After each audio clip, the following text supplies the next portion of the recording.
दोस्तों नमस्कार, मैं हूं आपका दोस्त और होस्ट अनिल कुमार साहू और आज हम फिर से हाजिर हैं नई उम्मीद पोस्टकास्ट की सीरीज की सेकंड पार्ट में। और आज हमारे साथ जानकारी शेयर करने के लिए उपस्थित हैं डॉक्टर संगीता सिन्हा मैम, जो कि सीनियर गायनेकोलॉजिस्ट और आईवीएफ स्पेशलिस्ट हैं।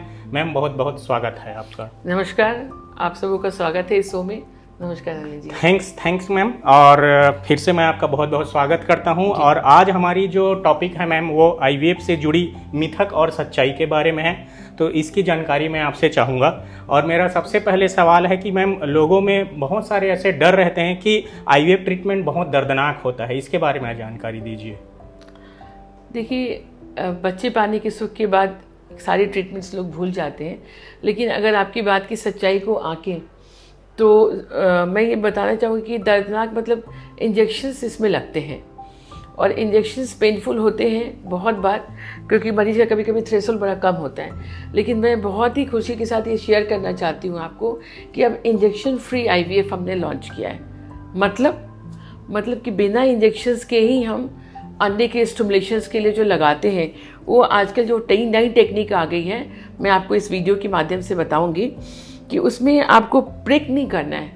देयर इज़ ए डिवाइस, एक डिवाइस आ गया है जिसको आप अपने स्किन के ऊपर रखेंगे और थोड़ी देर के लिए प्रेस करेंगे तो जो हम निडल के थ्रू प्रिक जो दवाई डिलीवर करते थे वो आपके स्किन के थ्रू चला जाएगा। तो यहाँ पे कोई पंचर या कोई इंजेक्शन के नहीं है, वो सिर्फ एक टूल है जिसके थ्रू हम प्रेस करने के साथ आपके इंजेक्शन्स को डिलीवर करते हैं। तो आजकल आईवीएफ भी इंजेक्शन फ्री हो गया है और मुझे बताते ही बहुत खुशी हो रही कि सृजन आईवीएफ में हमने इंजेक्शन फ्री आईवीएफ स्टार्ट किया है, जो उस डिवाइस के थ्रू हम सारे इंजेक्शन्स डिलीवर कर सकते हैं। ये बहुत अच्छी जानकारी दी है मैम आपने। और मेरा दूसरा सवाल है मैम कि लोगों में ऐसे भ्रांतियां हैं कि आईवीएफ से जो जन्म लेने बच्चे होते हैं वो असामान्य होते हैं, ये बताइए इसके बारे में। देखिए, एक तरह से आपकी बात को हाँ भी बोल सकती हूँ, लेकिन आपको ये भी समझना पड़ेगा कि नॉर्मल ट्रीटमेंट में भी बहुत बार 0.5% चांसेज होते हैं कि डिफेक्टिव बेबी होता है। अब रह गई आईवीएफ की बात। आप यहाँ अंडाणु और शुक्राणु को बाहर निकालते हो, उनको फर्टिलाइज करते हो, तो डेफिनेटली जो नॉर्मल घर में प्रेगनेंसी आती है उससे चांसेस इसमें थोड़े ज़्यादा होते हैं। पर आपको बता दूँ, टेक्निक्स, सोनोग्राफी, डबल मार्कर, एनआईपीटी, ऐसे बहुत सारे टेस्ट आ गए हैं जिसके थ्रू हम इसको पहले डायग्नोज कर लेते हैं। डेफिनेटली नॉर्मल बेबी जो घर में कंसीव करता है और IVF baby, chances of defect slightly raised हैं, पर यहाँ पे टेक्निक्स इतनी डेवलप है कि चीज़ों को हम 3 महीने के पहले ही सारी चीज़ों को पकड़ लेते हैं, उनको मेटलाइज करते हैं या फिर उसका जो ट्रीटमेंट होता है वो प्रॉपरली करते हैं। मैम, मेरा अगला सवाल है, क्या आईवीएफ ट्रीटमेंट सिर्फ महिलाओं की समस्याओं से जुड़ी होती है?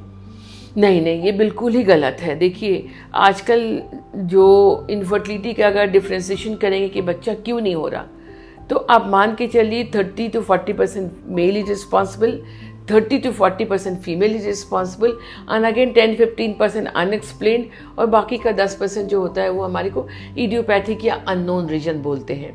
तो ऐसा नहीं है कि सिर्फ महिला ही रिस्पॉन्सिबल है, सिर्फ पुरुष ही रिस्पॉन्सिबल है, दोनों ऑलमोस्ट इक्वली रिस्पॉन्सिबल है। मैम, मेरा आखिरी सवाल आपसे कि आईवीएफ ट्रीटमेंट के दौरान कपल को काफ़ी मानसिक तनाव से गुजरना पड़ता है, क्या ये सच है? देखिए, तनाव तो आजकल बहुत ही है सोसाइटी में, इवन आजकल के बच्चे सारे लोग तनाव से गुजरते हैं। लेकिन एक इम्पॉर्टेंट और अच्छी चीज़ हम आपको बताना चाहते हैं कि हम अपने पेशेंट्स को पहले ग्रूम करते हैं। ग्रूमिंग सेशन होता है, like meditation, yoga, exercise, talk therapy. हमारे काउंसलर्स उनसे घंटों बात करते हैं, उनको काउंसिल करते हैं ताकि वो नेगेटिविटी के लिए भी तैयार रहें। तो किसी भी चीज़ के लिए, देखिए, तनाव तो है, मैं नहीं बोल सकती, ये लाइफ का इतना बड़ा डिसीजन होता है, पैसे लगते हैं, एंग्जाइटी होती है, बैठना पड़ता है, फिर भी रहता है मन में कि पता नहीं रिजल्ट्स आएंगे, रिजल्ट्स नहीं आएंगे, ये दुविधा तो रहती है मरीजों को। तो उनको ग्रूम करना बहुत इंपॉर्टेंट है। आप देखिए, कोई भी एग्ज़ाम्स में आप बैठते हैं कि आप 100% श्योर तो नहीं होते, आपको लगता है मेरा हो जाएगा, तो लेकिन उस बच्चे को उस टीचर ग्रूम करता है ना।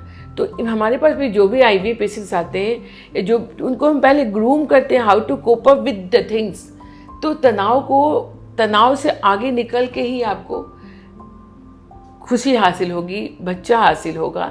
इसलिए इस तनाव को कैसे हैंडल करना है, दैट्स वेरी इंपॉर्टेंट। अगर आप इसको हैंडल करना सीख लेते हैं तो ये तनाव नहीं रहता, अब तो पार्ट एंड पार्सल रहता है। अब आगे की चीज़ें देखते हैं, मेरी खुशी कब आएगी। जी, so thank you so much ma'am. बहुत अच्छी जानकारी आज आपने हमारे दर्शकों को दिए, इसके लिए आपका बहुत बहुत धन्यवाद। और दोस्तों, फिर से हम मिलेंगे इस नई उम्मीद के अगले एपिसोड में। तब तक के लिए आप सभी को मेरा नमस्कार। और थैंक यू अनिल जी कि आपने इस छोटे छोटे एपिसोड्स के माध्यम से हमारे मरीजों की जो डे टू डे क्वेरी रहती है, जो रात में जब वो सोते हैं तो उनके दिमाग में आता है कि अरे इसका क्या होगा, तो मैं चाहती हूँ कि और सिंपल लैंग्वेज में आप आगे मरीजों के लिए पॉडकास्ट बनाएं, जो कि दूर दराज के मरीज हैं, जिनको बहुत बार बातचीत करने में भी दिक्कत होती है। वो पॉडकास्ट को बहुत ध्यान से देखेंगे और अपने दिमागों की क्वेरीज को क्लियर करेंगे। So you are doing great help to the society, खासकर गांव के मरीज के लिए। शहर वाले मरीज तो बहुत सारी चीज़ें इंग्लिश में पढ़ भी लेते हैं, गांव वाले मरीज को बहुत दिक्कत होती है। तो आपका बहुत बहुत पुनः धन्यवाद, और आपकी इस नई उम्मीद पॉडकास्ट के लिए आपको बहुत बहुत बधाइयाँ एंड कॉन्ग्रेचुलेशंस। थैंक यू दर्शकों। अगर आपको अच्छा लगता है इसको लाइक करें और शेयर करें। Thank you.